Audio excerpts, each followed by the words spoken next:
94 में हमने खराटा.com रजिस्टर कराई याहू पर। स्लीप एपनिया होता है?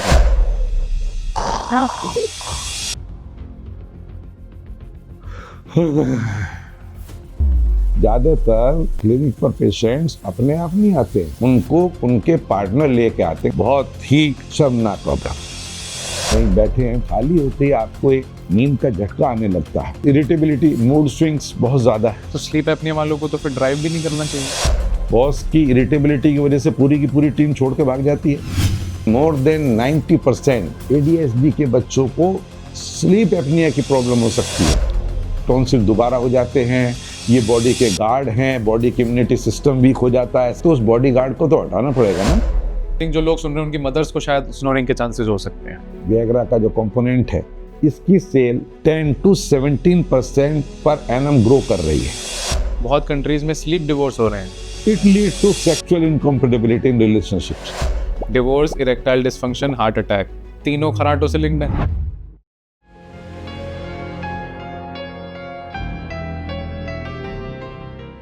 हेलो, नमस्ते पापा, welcome to the gut feel show. नमस्ते। आज का बहुत ही स्पेशल पॉडकास्ट है। तो अब बेटे का काफी टाइम से पेंडिंग चल रहा था। मुझे आप ये बताओ, आपकी 36 ईयर की प्रैक्टिस के बारे में थोड़ा सा समझाओ। कैसे आपकी प्रैक्टिस रही? थोड़ा सा ENT की प्रैक्टिस के बारे में बताइए। प्रैक्टिस देखो 91 में शुरू की थी। एक पुरानी कहावत है, slow and study wins the race. शुरू से ही एक टेम्परामेंट रहा था कि धीरे धीरे काम करना है, रेट रेस में नहीं जाना है। तो सब धीरे धीरे ठीक होता चला गया और एक समय के बाद सभी के साथ ठीक हो जाता है, बशर्ते कि आप रेट रेस में भाग न लें। और डॉक्टर आमोद को डॉक्टर बनने का सपना कैसे आया? बात बहुत पुरानी है, 80s की है। सपना तो क्या, बेसिकली 10th में नंबर बहुत ज़्यादा कम रह गए थे, तो पापा ने कहा कि तुम जीवन में कुछ नहीं कर पाओगे और तुम रहने दो। फिर हमें एक जुनून चढ़ा, फिर हमने बहुत मेहनत की। एक ही सपना लिया कि मेडिकल में जाना है। उसके लिए जो भी कुछ हो सकता था। मैं शुरू से ही बहुत अर्ली राइजर रहा हूँ। 99% केस में सनराइज मेरे से पहले कभी नहीं हुआ। ऐसे ही मैं मेडिकल कॉलेज में था, ऐसे ही मैं स्टूडेंट लाइफ में था। तो वो जुनून था कि डॉक्टर बनना है। फिर अपने आप फॉर्म वॉर्म खरीदे, भरे, फिर तैयारी करी तो डॉक्टर बन गए। अच्छा, आपके 36 ईयर के करियर में ये खराटों के टॉपिक पे आप कैसे पहुंचे? क्योंकि आप लगभग 4 से 5 हजार लोगों को CPAP मशीन सजेस्ट कर चुके हो। खराटों की कहानी बताइए। एक पुरानी कहावत है, भय बिन प्रीत ना होए गोपाला। बात 93 की है। IMA में एक टॉक थी, मेरे batchmate doctor Pankaj Mittal urology पे टॉक देने आए थे। तो रात में हम एक ही कमरे में सोए। टॉक के बाद फेलोशिप थी। तो सुबह जब मैं सो के उठा तो मैंने देखा कि डॉक्टर साहब जो है पंकज, वो बेड पे बैठे आराम से ही। मैंने कहा भाई क्या हुआ? कहने लगा भाई हुआ तो कुछ नहीं, पर तेने रात में सोने नहीं दिया मुझे। मैंने कहा क्या हुआ? कहने लगे कि वो पूरी रात यार तूने खराटे बहुत ज्यादा लिए और तुझे तो स्लीप एपनिया है। ये कौन से साल की बात है? 93। उस वक्त स्लीप एपने का कंसेप्ट कोई नहीं था, ना हम स्लीप एपने के बारे में कुछ जानते थे। फिर मेरे दो दोस्त मुझे पकड़ के दिल्ली लाए। हाँ, डॉक्टर सफदरजंग में डॉक्टर सूरी हुआ करते थे, स्लीप लैब चलाते थे। मेरी पॉलीसोमनोग्राफी हुई तो डॉक्टर साहब ने कहा भाई आपको इमीडिएट CPAP लगाना होगा। अब CPAP की कॉस्ट उस वक्त 1,25,000 रुपये थी और हमारी फीस 20 रुपये थी। CPAP लगाने की इच्छा भी थी पर पैसे नहीं थे। फिर हमने एक अमेरिकन कंपनी हुआ करती थी डेविल बिस, उसका एक CPAP खरीदा। उस टाइम तो 1.25 लाख रुपए बहुत कुछ आ जाता होगा। नहीं, उस टाइम तो 500 गज का प्लॉट आ जाता था। तो लोग कह रहे थे तू CPAP में क्यों पैसे लगा रहा है, प्लॉट खरीद ले। 94 में हमने खराटा.com रजिस्टर कराई याहू पर, लेकिन वो प्रैक्टिस में बिजीनेस ज़्यादा बढ़ गई तो इस पर वैसे काम नहीं कर पाए। पर मैं शुरू से ही स्नोरिंग पे विशेष, जब मुझे खुद था तो मैंने स्नोरिंग वालों को धीरे धीरे प्रमोट करना शुरू किया। आपने कब CPAP यूज करना स्टार्ट किया? मैंने 95 में, 1.5 साल लगा मुझे पैसे इकट्ठे करने में, तब जाके मैंने CPAP खरीदा। ऑडियंस को अभी तक नहीं पता होगा, ज्यादातर लोगों को नहीं पता है स्लीप एपनिया होता क्या है। कराटे तो थोड़े बहुत सभी को आते हैं, ये कोई वो नहीं करता। लेकिन जब रात में स्लीप डिस्टर्ब होने लगे, अनयूजुअल ब्रीदिंग, एबनॉर्मल ब्रीदिंग होने लगे सोते सोते खराटों के बीच में, और एक साइलेंस का पॉज आने लगे, तो जो इंटरप्शन है, जब अगर ये 10 सेकंड से ऊपर होने लगे तो ऑक्सीजन सैचुरेशन गिरने लगे। ये कैसा साउंड करता है? ये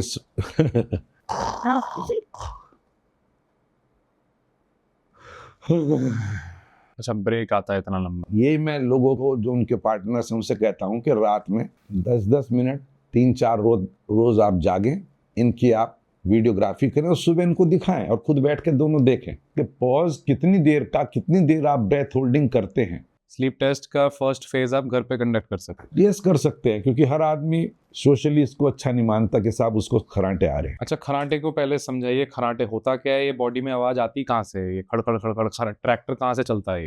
ये ट्रैक्टर चलता है अगर जो हमारा नेजोफेरिंक्स है, अगर हम सुपाइन पोजीशन में सोते हैं, बेसिकली फाइन समझाइए।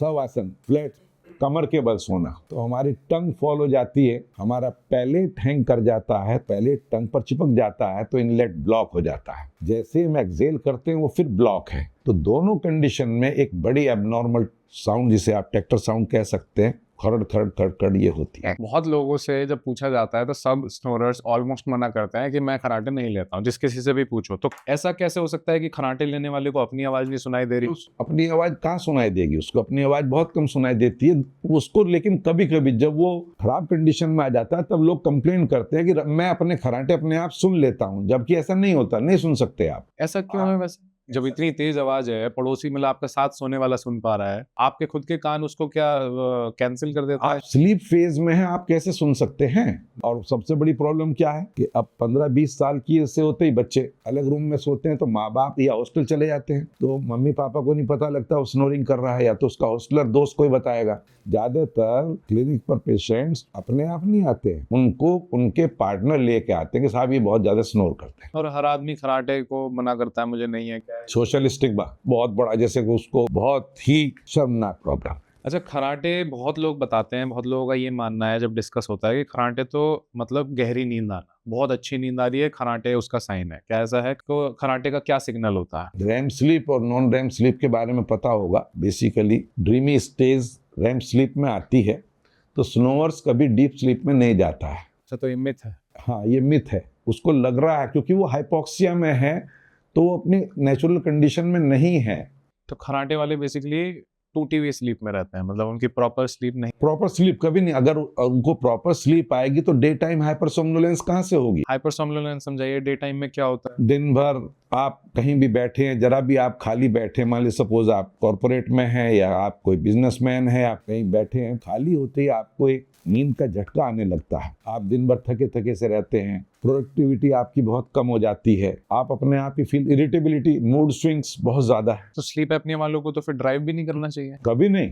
ऐसे लोग अगर रेड लाइट पर, कोई 1-1.5 मिनट की रेड लाइट है, तो अक्सर ये कंप्लेन, ये बहुत वो है कि साहब मैं थोड़ी देर में सो जाता हूँ। और कुछ लोग तो ऐसे भी आए, मोटरसाइकिल पे सो जाते हैं चलाते हुए सो जाते हैं। यस, एक मेरी वीडियो है आने वाली है। सपोज ड्राइवर गाड़ी चला रहा है और आप बैठे हैं, तो अगर आप 15 मिनट के अंदर गाड़ी में नींद आने लगती है आपको, तो आप खुद डायग्नोस कर सकते हैं कि आप रात में ठीक से सोए नहीं थे, वरना 15-20 मिनट के। और ये बहुत बड़े लेवल पे कंप्लेंट है। अच्छा, तो ऑफिस में जो आजकल कल्चर है कि रात को लेट सोना है, या ये तो एक बहुत बड़ा असल कल्चर, हसल कल्चर बोलते हैं, बहुत प्राउड फील करते हैं। रात साहब में 2-3 बजे से पहले तो मैं सोता ही नहीं हूँ, और उसके बाद भी जब वो 2-3 बजे सोते हैं, तो उसके बाद वो स्नोरिंग कितना करते हैं रात को, ऑब्स्ट्रक्टिव स्लीप एपनिया कितने % है, उनका हाइपोक्सिया कितना जाता है, ये इस बात पे, इसलिए प्रोडक्टिविटी धीरे धीरे घटती चली जाती है, इनकी इरिटेबिलिटी बढ़ती चली जाती है। ऐसे बहुत से कॉर्पोरेट हाउस है जहाँ बॉस की वजह से, बॉस की इरिटेबिलिटी की वजह से पूरी की पूरी टीम छोड़ के भाग जाती है। और हो सकता है वो बॉस इरिटेबल हो बिकॉज नींद ठीक नहीं है। हाँ, मानने को तो कोई तैयार नहीं है कि उसको नींद ठीक से नहीं अच्छा, आ रही। बहुत बार आजकल नींद पे काम चल रहा है, कोई फिटनेस बैंड पहन रहा है, कोई वर्कआउट, कोई टाइम से सो भी जा रहा है, लेकिन लोग कहीं भी इसको खराटों से लिंक नहीं कर रहे। It is not the quantity of the sleep, it is the quality of sleep. इससे रिलेट करने के लिए आपको अपने आप को कुछ समय के लिए टेस्ट फेज में डालना होगा। अगर आप डे टाइम हाइपरसोम्नोलेंस आपको है, दिन भर थके थके से रहते हैं, तो इसमें कोई बुराई नहीं कि आप अपने घर पे पल्स ऑक्सीमीटर लगा के अपना टेस्ट कर सकते हैं। बहुत लोग बोलते हैं कि कमर के बल जब सोते हैं तब स्नोरिंग बढ़ जाती है, इसका क्या रीजन है? नाम ही शवासन है। ऑब्स्ट्रक्टिव स्लीप एपनिया का एक बहुत बड़ा कारण सुपाइन पोजीशन में सोना भी है, प्लस ओबेसिटी, बहुत से कारण है। तो कौन सी सोने की पोजीशन बेटर है? राइट या लेफ्ट लेटरल पोजीशन या semi prone position. Semi prone position में आप करवट लेंगे तो अपना एक पैर तकिए पे रखें और अपना मुंह डाउनवर्ड पोजीशन में, ऐसे। अगर डाउनवर्ड पोजीशन में मुंह है तो आपकी टंग बाहर को प्रोट्रूड रहेगी और आपका पैलेट टंग से नहीं चिपकेगा। आपके पास जो पेशेंट आते हैं उनमें ब्लॉक नोज या साइनस कितना बड़ा रीजन है? बहुत बड़ा रीजन है। इसको अगर हम चाइल्डहुड से देखें तो बच्चों में chronic adenotonsillitis plus nasal problem, deviated nasal septum, turbinate hypertrophy की वजह से उनको ऑब्स्ट्रक्टिव स्लीप एपनिया हो जाता है। माँ बाप मानने को तैयार नहीं है। बच्चे में बच्चों में हो सकता है स्लीप एपनिया? बहुत होता है, लेकिन आजकल जो बच्चों को अगर आप देखें, बहुत ज्यादा बच्चे हाइपर एक्टिव हैं, इरिटेबिलिटी बच्चों में इतनी ज्यादा है, ये माँ बाप फेस कर रहे हैं, लेकिन मानने को तैयार नहीं कि उनका बच्चा हाइपर एक्टिव है। वो फिर नेट पे जाके देखते हैं ADHD, attention deficiency, hyper activity. हाँ, तो ये दिन पे दिन क्यों बढ़ रहा है? More than 70% obstructive sleep apnoea के बच्चों में अटेंशन डेफिसिट देखा जा रहा है, क्योंकि रात को नींद नहीं आ रही है। हाँ, और स्टडी बता रही है कि मोर देन 90% ADHD के बच्चों को स्लीप एपनिया की प्रॉब्लम हो सकती है, जिनका कोरिलेशन माना जा रहा है आज की तारीख में। हम लोग एटलीस्ट 12 ईयर एज मान के चलते हैं, लेकिन अगर बच्चे को ऑब्स्ट्रक्शन हो रहा है, बहुत कंप्लेंट है कि रात भर ये उठ के बैठ जाता है, रात भर हाथ पैर मारता रहता है, एक पोजीशन पर सोता ही नहीं है, कभी पेट के बल सोता है, कभी उठ के बैठ जाता है। तो अगर ऐसा है और उसको क्रॉनिक एडिनोटॉन्सिलाइटिस है, तो सबसे पहले एडिनोटॉन्सिलेक्टमी होनी चाहिए, मतलब टॉन्सिल्स निकलवाने चाहिए। यस। तो इसके बारे में भी मिथ है कि साहब टॉन्सिल दोबारा हो जाते हैं, ये बॉडी के गार्ड हैं, बॉडी की इम्यूनिटी सिस्टम वीक हो जाता है, ऐसा कोई। अगर बॉडी गार्ड ही आपके लिए आपका कल्प्रिट बन जाए आपकी परेशानियों का, तो उस बॉडी गार्ड को तो हटाना पड़ेगा ना। तो जो वो इतने इन्फेक्ट हो चुके हैं, हाइपरट्रॉफिड हो चुके हैं कि आपको ऑब्स्ट्रक्शन कर रहे हैं, आपका ऑक्सीजन सैचुरेशन डाउन कर रहे हैं, इरिटेबिलिटी बढ़ा रहे हैं, तो उनका निकलना ठीक है। डेविएटेड नेजल सेप्टम जो आपने मेंशन किया, DNS, ये क्या होता है, थोड़ा समझा? नाक, देसी भाषा में बोल देते हैं नाक की हड्डी बढ़ गई, बढ़ती नहीं, वो टेढ़ी होती है बचपन से। इसकी वजह से जिस साइड में DNS होता है उसके अपोजिट साइड में टर्मिनेट हाइपरट्रॉफी होती है, फिर धीरे धीरे साइनोसाइटिस डेवलप हो जाती है, नेजल सिक्रीशंस ब्लॉक कर देते हैं नोज को, तो ऑब्स्ट्रक्शन रहने लगता है, तो आदमी माउथ ब्लीडर बन जाता है। क्या DNS हेरिडिटी से आता है या कैसे होता है? हेरिडिटी नहीं है, ऐसा नहीं है कि कोई DNS हेरिडिटी नहीं। अच्छा, आप स्लीप एपनिया मशीन यूज करते हो और आप डिनर लगभग 6-7 बजे के बीच में कर लेते हो और आप लोगों को सजेस्ट भी ये करते हो। डिनर अर्ली करने का क्या रीजन है? क्या इसका स्नोरिंग से कोई कनेक्शन है? सारा ही कनेक्शन है। हमारे हिंदू माइथोलॉजी में पहले सब लोग वैसे ही रूटीन अर्ली डिनर हुआ करते थे, सब लोग 5-6 बजे के बीच में खाना खा लेते थे। तो सोने और खाने के बीच में अगर 4 घंटे का गैप हुआ तो खाना स्टमक क्रॉस करके स्मॉल इंटेस्टाइन में चला गया। तो बेसिकली जो रिफ्लेक्स एसोफेजाइटिस GERD बोल देते हैं, तो उसकी वजह से अक्सर जो थ्रोट इरिटेट रहता है, जिससे स्पाज्म की कंडीशन बढ़ जाती है, वो कम हो जाती है। तो अर्ली डिनर जहाँ तक मैं समझता हूँ कि 20 से 30% स्नोरिंग को कम कर देता है। और स्मॉल डिनर, पुरानी कहावत है, breakfast like a Prince, lunch like a king और डिनर लाइक ए बेगर। कुछ सिडेटिव्स हैं, अल्कोहल, टोबैको, स्मोकिंग, इसे अवॉइड करना चाहिए। एक और बहुत इंटरेस्टिंग ऑब्जर्वेशन है, आप बताना क्या सही है कि गलत है। ज्यादातर स्नोरिंग की कंप्लेंट्स आपके पास लड़कों की आती है, लड़कियों की आती है? ये भी एक बहुत बड़ी चीज है। मोर देन 70% मेल्स में कंप्लेंट है, फीमेल में कम है, लेकिन उसमें भी आफ्टर मेनोपॉज ज्यादा है। उससे पहले तक फीमेल सेफ? बहुत, हाँ, बहुत ज्यादा सेफ है। ऐसा क्यों? दरअसल वो ये गॉड गिफ्टेड है, नारी को आदि शक्ति माना गया है। जो एस्ट्रोजन प्रोजेस्टेरोन हार्मोन है, तो प्रोजेस्टेरोन नेक मसल्स को टाइटनिंग में काम करता है, तो उनका ऑब्स्ट्रक्शन कम होता है, ये नेचुरल है, हार्मोन रिलेटेड है।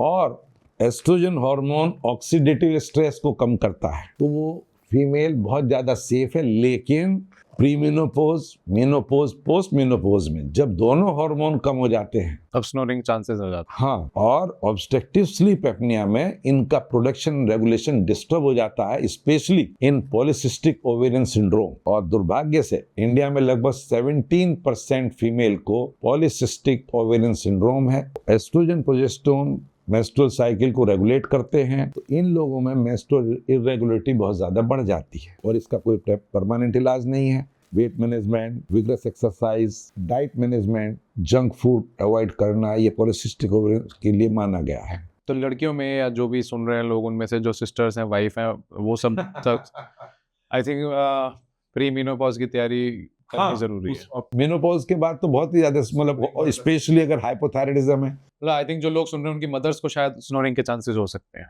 जिनकी मदर्स पोस्ट 50 50 हैं। अगर ओबेसिटी साथ में लिंक्ड है तो और ज्यादा हो जाएंगे। ओबेसिटी, वेट गेन और इस सब का क्या लिंक है स्नोरिंग से? नेक सर्कमफ्रेंस मोर देन 18-19 इंच हो जाना, फैट का डिपॉजिट हो जाना, बेसिकली हाइपोटोनिया। एज का बहुत बड़ा रिलेशन है। आफ्टर 60s पर मेनोपॉज हाइपोटोनिया डेवलप हो जाता है। जो लेरिंजियल मसल स्पाज्म है वो ज्यादा बढ़ जाता है ड्यूरिंग स्लीप, इसलिए वो obstructive sleep apnoea age related भी है। लेरिंजियल मसल स्पाज्म क्या है? जो भी हमारी लेरिंग्स की मसल हैं, जो सुप्राग्लॉटिक मसल्स हैं, जो रेस्पिरेशन को, जो हमारे एयरवे को मेंटेन करते हैं, स्पेशली पैलेट के बारे में, टंग के बारे में, हाइपोटोनिया में होने की वजह से, प्रॉपर टोन ना मेंटेन करने की वजह से एयरवे पेटेंसी पूरी मेंटेन नहीं कर पाते। क्या आपको लगता है, जैसे आपने बताया फीमेल्स में ये कम है, मेल्स में ज़्यादा है, तो क्या स्लीप एपनिया जो आज की डेट में लड़कों को इतनी सारी न्यूज़ आ रही है, अर्ली 40s मिड 40s में हार्ट अटैक्स हो जा रहे हैं, तो क्या ये कहीं ना कहीं स्नोरिंग से लिंक्ड है या इनका कोई कनेक्शन नहीं है आपस में? पिछले 2-3 सालों में सभी लोगों ने सुना, यंग एज में चेन्नई, दिल्ली, सबने न्यूज़ में देखा होगा, सडन डेथ ड्यूरिंग स्लीप। जब हाइपोक्सिया और एपनिक इवेंट्स होते हैं, थोड़ा सा हाइपोक्सिया नॉर्मल ऑडियंस के लिए समझाते चलो आप, हाइपोक्सिया में क्या हो रहा है? हाइपोक्सिया बेसिकली ऑक्सीजन की कमी हो जाना, टिश्यू परफ्यूजन पर ऑक्सीजन का कम हो जाना, और एपनिया में कुछ देर के लिए स्टॉप हो जाना, ब्रेक आ जाना। हाइपोएपनिया, एपनिया में जब ऑक्सीजन लेवल डाउन होता है उसकी वजह से ऐसा हो जाता है। कुछ रिसर्च बता रही है कि ज़्यादातर सडन डेथ जो रिकॉर्ड हुई है उसमें से 80% मेल्स थे और 40% उनमें से रात को सोते हुए सडन डेथ हुई है। ड्यू टू एरिथमिया हुए उनको, उनका हार्ट रेट एकदम से सडन हुआ और सडन डेथ हुई। स्नोरिंग का हार्ट रेट से कुछ लिंक है? हाँ, ऑब्स्ट्रक्टिव स्लीप एपनिया में जब हाइपोक्सिया होता है तो हमारा सिंपैथेटिक सिस्टम स्टिमुलेट हो जाता है। सिंपैथेटिक सिस्टम से 2 हार्मोन्स रिलीज होते हैं, एड्रेनलिन एंड नॉरएड्रेनलिन। दोनों हार्ट रेट और बीपी को कंट्रोल करते हैं। इसके स्टिमुलेट होने से एरिथमियाज होने के चांसेस बढ़ जाते हैं। स्लीप पैटर्न, सबसे बड़ी बात है कि स्लीप का कोई टाइम नहीं है, कभी 10 बजे सोने को मिलता है तो कभी 2 बजे। तो उससे क्या है कि उस प्रॉपर स्लीप नहीं होती है। जो कहते हैं कि 7 से 8 घंटे की स्लीप आमतौर पर 90% लोगों की नहीं हो पाती है। तो स्लीप डेप्रिवेशन आज की तारीख में सबसे बड़ा कारण है, और उसमें एक बहुत बड़ा उसका एसोसिएट पार्टनर है ऑब्स्ट्रक्टिव स्लीप एपनिया। तो कहीं ना कहीं लड़के सेल्फ हार्म कर रहे हैं इस तरीके से। हाँ, करो, सेल्फ हार्म है, अननोइंग। पर मानने को कोई तैयार नहीं है। कितनी बार आपको ऐसा लगता है कि ईएनटी डॉक्टर के पास आने में लोग बहुत लेट कर देते हैं? कितना वेट करते हैं लोग, मतलब क्या लोग टाइम पे आ जाते हैं? कुछ आपको ऐसा कभी नहीं लगता है? आते। मोर देन 99.9% बहुत लेट कंडीशन में आते हैं। तब तक वो आते हैं तो वो बेसिकली नॉर्मल नेचुरल उससे करेक्शन के लिए जो बताया जाता है, जो आप पूछ रहे हो, स्लीपिंग पोजीशन हुआ, वेट मैनेजमेंट हुआ, अर्ली डिनर हुआ, एक्सरसाइज हुई, योगा प्राणायाम हुआ, ये भी एक पर्टिकुलर लेवल तक काम करते हैं। लेकिन जब आपका ऑक्सीजन सेचुरेशन, जब आप पहुंचते इतनी लेट में हैं कि आपका ऑलरेडी आप 70-80% सेचुरेशन पे चले जाते हैं रात में। कुछ लोग जैसे आजकल ये सब प्रोडक्ट्स भी सेल हो रहे हैं, नेजल स्ट्रिप, ऑयल स्प्रे, बहुत सारी चीजें सेल हो रही हैं, तो इनका कोई यूज है? दिल बहलाने के लिए गाली भी एक ख्याल अच्छा है। देखो ऐसा है, एक पर्टिकुलर टाइम तक सब चीजें काम करती है। आप उस स्टेज में कि जब आपको ये करना था तब तो आपने करा नहीं। जब आप सीवियर कंडीशन में पहुंचे तब आप सोचते हैं कि आपको इनसे ये हो जाएगा। कुछ दिनों के लिए कुछ सर्जरी, पैलेटोफैरिंगोप्लास्टी और दुनिया भर की चीज़ें आई कि साहब ये, लेकिन किसी का कोई खास रिजल्ट नहीं मिला, इसलिए ज़्यादातर बंद हो गई हैं। कुछ इनसे होता नहीं है। प्राणायाम, योगा, क्या इससे फर्क पड़ता है? एक्सरसाइज का तो सारा ही रोल है। प्राणायाम से क्या हुआ, बेसिकली सिंपैथेटिक और पैरासिम्पैथेटिक सिस्टम को मेंटेन करने के लिए, उनके बैलेंस बनाने के लिए आदिकाल से योगा प्राणायाम होता आया है। सिंपैथेटिक और पैरासिम्पैथेटिक ही हमारी बॉडी को फ्लाइट एंड फाइट मोड से बचाते हैं। तो ये दोनों को आपस में अगर जब भी इनका रिलेशन डिस्टर्ब हो जाएगा परसेंटेज, तभी प्रॉब्लम बढ़ जाएगी। अनुलोम विलोम हो, कपालभाति हो, भ्रामरी हो, ज़्यादातर चीज़ें किस लिए काम आ रही हैं, आपके लेरिंजियल पार्ट को स्टिमुलेट करना, प्लस हमारी बॉडी की मास्टर ग्लैंड कहलाती है पिट्यूटरी ग्लैंड। जब हम भ्रामरी करते हैं या हम प्राणायाम प्रॉपर तरीके से करते हैं या हम ओम का उच्चारण करते हैं, तो ग्लैबला के पीछे जहाँ हम वाइब्रेट करके उसको स्टिमुलेट करते हैं, तो मास्टर ग्लैंड जब स्टिमुलेट होती है तो हार्मोनल रेगुलेशन बेटर होता है। इसलिए सदियों से योगा प्राणायाम, जो आज भी बहुत ज़्यादा इफेक्टिव है, लेकिन किसी के पास टाइम नहीं मिल पाता है। अच्छा, आप मुझे पिछले 10-15 साल से कह कह के थक गए कि नाक में घी लगाना है। इसका क्या रीज़न है नाक में घी लगाने का? अब हमने लगाना शुरू कर दिया है। देखो, पहले से अगर आप अपने मतलब दादा दादी नाना नानी से बात करो तो ज्यादातर लोग रात को नाक में सोने से पहले ऑयलिंग करके सोते थे, ज्यादातर लोग सुबह नहाने के बाद ऑयलिंग करते थे। बेसिकली इसके पीछे कंसेप्ट कोई वो नहीं, एक तो ड्राइनेस नहीं होती नाक के अंदर, नेचुरल लुब्रिकेंट है। तो जो स्नोरिंग के टाइम में सपोज आपको डेविटेड नेजल सेप्टम है, टर्मिनेट हाइपरट्रॉफी है, तो जब आप इनहेल कर रहे हैं तो आपकी नेजल म्यूकोसा और सेप्टम की म्यूकोसा चिपकने का डर रहता है, तो जिससे ऑब्स्ट्रक्शन बढ़ जाता है। और अगर आपने लुब्रिकेट कर दिया तो नेजल पेटेंसी बेटर हो जाती है 10-15-20% तक। एक तरीके से फ्लो एरोडायनेमिक्स बेटर हो गया। और एक और, मानो या ना मानो, सपोज आप कहीं डस्ट के एरिया में काम कर रहे हैं या कहीं वैसे कर रहे हैं, तो जितने ज़्यादातर पार्टिकल वो स्टिक हो जाते हैं, वो आपके रेस्पिरेटरी ट्रैक्ट में नहीं जा पाते। ये नेचुरल फिल्टर का भी काम कर रहा है। अगर इस मेज पर इस हिस्से में ऑयल लगा दिया जाए, 10 दिन बाद इस कमरे को खोलेंगे तो सबसे ज़्यादा जो डस्ट है वो इसी ऑयल पे चिपकी हुई मिलेगी। अच्छा, मैं खुद की अपनी कहानी बता रहा हूँ। जब आप CPAP, क्योंकि आप तो इतने 30 साल से ऊपर हो गए आपको लगाते हुए, हमें बचपन में देख के बहुत डर लगता था कि ये पापा कैसे लेटे हैं, क्या हो गया, ये मशीन क्यों लगा रहे हैं, क्योंकि मूवीज में देखा है ये सब, काफी डर लगता है देख। वेंटिलेटर पर, जैसे वेंटिलेटर पे पड़ा है आदमी। हाँ, सच बता रहा हूँ मैं, हमें बहुत डर लगता था बचपन में देख के। तो आज की डेट में भी लोग CPAP से बहुत डरते हैं। तो CPAP थोड़ा सा एक तो समझाइए, ये मशीन है क्या, क्या कर रही है और क्यों इसका इतना वहम है।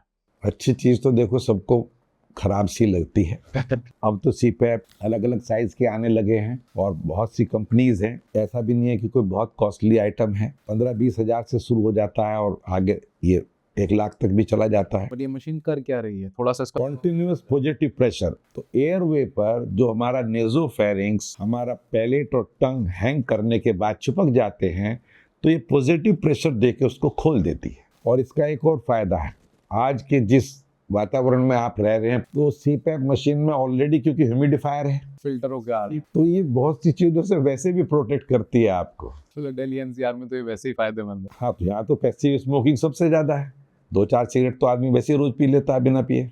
कुछ लोगों को लगता है कि ये अफोर्ड नहीं किया जा सकता और महंगा है। इतना कुछ नहीं है। जिन लोगों को प्रॉब्लम है वो उसको अफोर्ड कर सकते हैं। 15-20 हज़ार से शुरू हो जाता है और 50-60 हज़ार तक अच्छी कंडीशन में सब चीजें मिल जाती हैं। इतना कोई कॉस्टली नहीं है, इतना तो एक पार्टी में लोग बाग वैसे खर्च कर देते हैं। मोबाइल ले लेते हैं आज की डेट में। मोबाइल की तो खैर कोई लिमिट ही खत्म हो गई है। तो CPAP के साथ साथ एक और मशीन होती है BiPAP, ये क्या होता है? By level positive pressure. ये किसके लिए काम आती है? ये तब आता है जब लंग कॉम्प्रोमाइज्ड है, COPD या कंजेस्टिव हार्ट फेलियर आपको है। ये क्या करता है कि जब आप इनहेल करते हैं तो पॉजिटिव प्रेशर ज्यादा देता है और जब आप एक्सहेल करते हैं तो पॉजिटिव प्रेशर को कम कर देता है, क्योंकि लंग कैपेसिटी कम है। CPAP में ऐसा। अच्छा, तो BiPAP लंग कैपेसिटी कम होने के टाइम पे यूज हो रहा है। अच्छा, स्नोरिंग विद लंग कॉम्प्रोमाइजेशन, क्या कोई सिंपल लाइफस्टाइल चेंजेस जो लोग ट्राई कर सकते हैं जहां से शुरुआत करी जाए स्नोरिंग से बचने की? कोई लाइफस्टाइल चेंजेस जो आप सजेस्ट करोगे? क्यों नहीं है, अपनी पुरानी जो हमारी सारी चीजें थी उस पर आना पड़ेगा आपको। आपको वेट मैनेजमेंट करना पड़ेगा, आपको लाइफस्टाइल चेंज करना पड़ेगा, आपको अर्ली डिनर करना पड़ेगा। सिंपल, बिना कुछ करे भी हो सकता है, लेकिन पॉसिबल नहीं। कॉर्पोरेट या आज के ज़माने में देखते हुए लोगों के लिए पॉसिबल नहीं हो पा रहा। चाहें तो कर सकते हैं डिनर, बहुत लोग एस्केप करने लगे, नहीं खाते। तो डिनर स्किप करना और वेट लॉस करना, मतलब इन जनरल किसी को अगर स्नोरिंग की प्रॉब्लम है यहाँ से शुरू कर सकते हैं। यहाँ से शुरू कर सकते। और ये जो लाउड स्नोरिंग है, क्या है कोई ब्रेन कंडीशन, हेमरेज, इस सब पे भी डिपेंड करता है? स्नोरिंग नहीं डिपेंड करता है, हाइपोक्सिया डिपेंड करता है। स्नोरिंग अलग चीज है। स्नोरिंग तो दुनिया, खराटे और खराटों का विभत्स रूप, ऑब्स्ट्रक्टिव स्लीप एपनिया। खराटे अपने आप में, मुझे एक बात बताइए, खराटे तो एक आवाज है ट्रैक्टर जैसी, क्या खराटे कोई बीमारी है या फिर कुछ और है पीछे का सीन? खराटे क्या है? आवाज का क्या मतलब? आवाज तो कोई बीमारी नहीं हो सकती। 35 साल बाद मुझे ये समझ में आया कि कोई बीमारी नहीं, ये तो एक नेचुरल अलार्म है, जगा रहा है कि भाई जाग जाओ, समझ जाओ। और अगर आप तब भी ना समझे तो फायर तो लगनी है। नेचुरल अलार्म है कि स्नोरिंग बढ़ रही है, आपको 4 लोग कह रहे हैं और आप फिर भी आप मानने को तैयार नहीं। बॉडी सिग्नल दे रहा है, बॉडी सिग्नल दे रहे हैं आप। तो खराटे जो है अपने आप में एक कॉन्सिक्वेंस है आपके बेसिकली स्लीप खराब होने का और आपको ऑब्स्ट्रक्शन होने का, इन सब चीजों की एक आवाज है। देखो, कॉन्सिक्वेंसेस तो इसके बहुत ज्यादा है। सर्वे बताता है अप्रोक्सीमेटली 30 to 50% मेल्स में इरेक्टाइल डिस्फंक्शन है। ऑब्स्ट्रक्टिव स्लीप एपनिया वालों को इरेक्टाइल डिस्फंक्शन 40 to 80% सर्वे बता रहा है। इसका अंदाजा आप इस बात से लगा सकते हैं कि सिल्डेनाफिल जो है विएग्रा का जो कंपोनेंट है, इसकी cell 10 to 17% per annum grow कर रही है। और ये कहीं ना कहीं स्नोरिंग से लिंक्ड है। बड़े लेवल पे लिंक है। वैसे अगर देखा जाए, अगर प्रॉपर साइकोलॉजिकल फैक्टर और दुनिया भर की बातें और भी आ रही हैं, लेकिन इसका तो रिलेशन स्लीप डिस्टर्ब होने से और ये सब की वजह से आपको हाइपोक्सिया की वजह से टेस्टोस्टेरोन प्रोडक्शन कम हो जाता है। तो जब टेस्टोस्टेरोन प्रोडक्शन कम हो गया, उधर इरिटेबिलिटी और फटीगनेस हो गई। It leads to sexual incompatibility in relation. बाप रे, स्नोरिंग के इतने खतरनाक लिंक है हार्ट अटैक से लेके इरेक्टाइल डिसफंक्शन।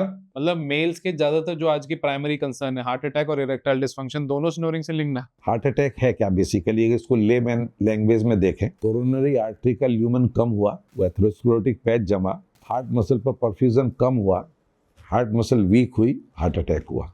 हाइपोक्सिया में क्या हुआ, जब आप स्नोर कर रहे हैं, ऑब्स्ट्रक्टिव स्लीप एपनिया है, तो हाइपोक्सिया की वजह से इन्फ्लेमेशन एंड ऑक्सीडेटिव स्ट्रेस बढ़ जाता है। इन्फ्लेमेशन बढ़ा तो जो आर्टरी की वॉल इंटीमा है, उस पर एथेरोस्क्लेरोटिक पैच का डेवलपमेंट एंड प्रोग्रेशन बढ़ गया, इस स्लीप एपनिया की वजह से, हाइपोक्सिया की वजह से। तो फिर कोरोनरी आर्टरी का ल्यूमन कम हुआ, और डाटा ये बता रहा है कि 65% MI केसेस को अगर प्रॉपर स्टडी किया जाए तो उनका कहीं ना कहीं लिंक ऑब्स्ट्रक्टिव स्लीप एपनिया से 65% कार्डियक प्रॉब्लम्स का। तो आई थिंक जो लोग सुन रहे हैं इस पॉडकास्ट को, उनको आज ये समझ में आ जाएगा कि ये कितना सीरियस कंसर्न है। और बहुत सारे आपके लाइफ के जो इस टाइम प्राइमरी कंसर्न प्रॉब्लम चल रही हैं, वो कहीं ना कहीं आपकी स्लीप और स्लीप एपनिया से लिंक्ड हो सकते हैं। ये तो सब लोगों को पता है। स्लीप डेप्रीवेशन की तो बात हर आदमी कर रहा है, स्लीप की बात कर रहा है, 7 से 8 घंटे स्लीप, पर क्वालिटी ऑफ द स्लीप क्या है? जो आप रात को 2 से 3 बजे सो रहे हैं, उसके बाद स्नोरिंग के चांसेस तो बढ़ ही जाते हैं। अब मैंने जैसे सीपैप मशीन यूज करना शुरू किया, क्योंकि जो लोग शादीशुदा है, जिनका जो बच्चा भी है, वाइफ है, सब परेशान हो रहे हैं रात को स्नोरिंग से। मेरी और नवान मेरी वजह से परेशान हो रहे थे। और हमने फिर उसके बाद ये देखा इंटरनेट पे कि बहुत कंट्रीज में स्लीप डिवोर्स हो रहे हैं, मतलब स्नोरिंग की वजह से डिवोर्स होने लग गए बड़े लेवल पर। इसलिए डेवलप्ड वर्ल्ड में ओवर द काउंटर मशीन मिलती है, वहां लोग बाग इसको वैसे लगा के सो जाते हैं, यहाँ इसको सोशल स्टिग्मा माना जाता है। और इसकी वजह से स्लीपिंग, मतलब घरों में सिर्फ स्लीप इशू नहीं, मतलब डिवोर्स तक बातें बड़े लेवल पर इसका सर्वे कराया जा सकता है, ये भी बहुत बड़े लेवल पर। मेल्स की 3 primary concern, divorce, erectile dysfunction, heart attack, तीनों खराटों से लिंक्ड है। बड़े लेवल पर लिंक्ड है। इसकी स्टडी अभी हुई कहाँ है, ये तो होनी बाकी है। अब कुछ आई थिंक ये बहुत बड़ा टॉपिक उठने वाला है, और आई थिंक खराटों पे रिसर्च की बहुत जरूरत है। Thank you so much. I think बहुत इंपॉर्टेंट टॉपिक है, और हम इस पे और काम करेंगे आगे। Thank you dear, thank you.